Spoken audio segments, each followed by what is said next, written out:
Marvel cinematic യൂണിവേഴ്സിൻ്റെ ഏറ്റവും പുതിയതായിട്ട് ഇറങ്ങിയ മൾട്ടി സൂപ്പർ ഹീറോ മൂവിയായ ഡെഡ്പൂൾ വേഴ്സസ് വോൾവറൈൻ ഡയറക്റ്റ് ചെയ്തിരിക്കുന്നത് ഷോൺ ലെവി, അഭിനയിച്ചിരിക്കുന്നത് റയാൻ റെയ്നോൾഡ്സ്, ഹ്യൂ ജാക്ക്മാൻ. ഈ ഇടയിൽ ഇറങ്ങിയ മാർവൽ സിനിമാസൊക്കെ നോക്കിക്കഴിഞ്ഞാൽ 100% സാറ്റിസ്ഫൈഡ് ആകുന്ന ഒരു സൂപ്പർ മൂവി എന്ന് പറയാം. മാർവൽ ഫാൻസിനുള്ളൊരു ട്രീറ്റ് തന്നെയാണ് ഇതെന്ന് പറയുന്നത്.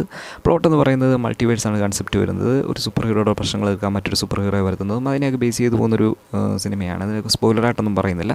ഒരുപാട് ക്യാമിയോ റോൾസ് ഉണ്ട്. ഫാൻറ്റാസ്റ്റിക് ഫോറിലൊക്കെ കുറേ ക്യാരക്ടേഴ്സ് വരുന്നുണ്ട്.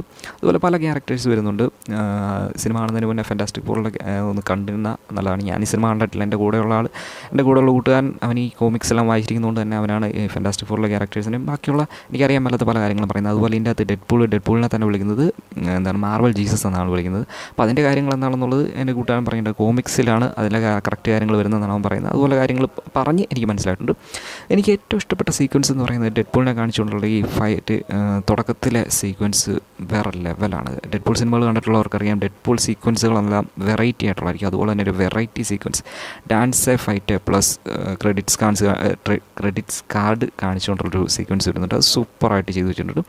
അതുപോലെ ഇടയ്ക്കത്തെ ഒരു സീക്വൻസ്, ഒരു ഫൈറ്റ് സീക്വൻസിൽ കാണിക്കുന്ന ഒരു ബസ് കാണിച്ചുകൊണ്ടുള്ളൊരു ഒരു സിംഗിൾ ഷോട്ട് പോകുന്നൊരു ബസ് കാണിച്ച് അതിലെ ഫൈറ്റ് കാണിച്ചിട്ട് അവസാനം ഒരു ഐക്കോണിക് ഷോട്ട് കാണിച്ചിട്ടൊരു സീക്വൻസ് ഉണ്ട്. അതൊക്കെ സൂപ്പറായിട്ടുണ്ട്. എനിക്ക് ഏറ്റവും കൂടുതൽ ഇഷ്ടപ്പെട്ട ഭാഗങ്ങൾ അതൊക്കെയാണ്. അതുപോലെ ഫാൻസിനുള്ള ഒരുപാട് മൊമെൻറ്റ്സ് ഈ സിനിമയിലുണ്ട്. രണ്ടുപേരെയും കാണിച്ചിട്ടുള്ള പിന്നെ ഡെഡ്പൂൾ എന്ന് പറയുന്ന ക്യാരക്ടറാണ് അത് ബൗണ്ടറീസ് ഇല്ലാത്ത സംസാരിക്കുന്ന ആളാണ്. അതുപോലെ തന്നെ ഒരുപാട് സ്പൂഫ് ഡയലോഗുകൾ ഈ സിനിമയിലുണ്ട്.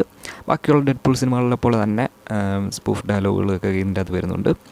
പിന്നെ കയ്യടിക്കാനും രോമാഞ്ചം കൊള്ളിക്കാനുമുള്ള ഒരുപാട് സീക്വൻസുകൾ ഈ സിനിമയിൽ വരുന്നത്. ഞാൻ ഡെഡ്പൂൾ സിനിമകൾ മാത്രമേ കണ്ടുള്ളൂ. വോൾവറൈൻ സിനിമകൾ അങ്ങനെ കണ്ടിട്ടുണ്ട്, പക്ഷേ എനിക്ക് അത്രയ്ക്ക് താല്പര്യമില്ല. പക്ഷേ ഞാനൊരു ഡെഡ്പൂൾ ഫാനാണ്. അപ്പോൾ അതുകൊണ്ട് തന്നെ പക്ഷേ ഈ സിനിമയിൽ രണ്ടുപേരും ഈക്വൽ എന്നുള്ള രീതിയിൽ ആണ് എനിക്ക് തോന്നിയത്. മാർവൽ ഫാൻസൊക്കെ മസ്റ്റായിട്ടും തിയേറ്ററിൽ 3D തന്നെ കാണുന്നൊരു സിനിമ എന്ന് തന്നെ പറയാം. ഈ ഇടയിൽ ഇറങ്ങിയ സിനിമകളൊന്നും എനിക്ക് 3D കണ്ടിട്ട് അത്രയും 3D ആവശ്യമുണ്ടോ എന്ന് എനിക്ക് തോന്നിയിട്ടില്ല. പക്ഷേ ഈ സിനിമയ്ക്ക് 3D ഭയങ്കര ആപ്റ്റായിരുന്നു. ഒരു സൂപ്പർ മൂവിയാണ്. മാർവൽ ഫാൻസ് ഉറപ്പായിട്ടും തിയേറ്ററിൽ തന്നെ കണ്ടിരിക്കേണ്ട ഒരു സിനിമയാണ്. തിയേറ്ററിൽ മിസ് ചെയ്ത് കണ്ടിട്ട് കമൻറ്റ് ചെയ്യും.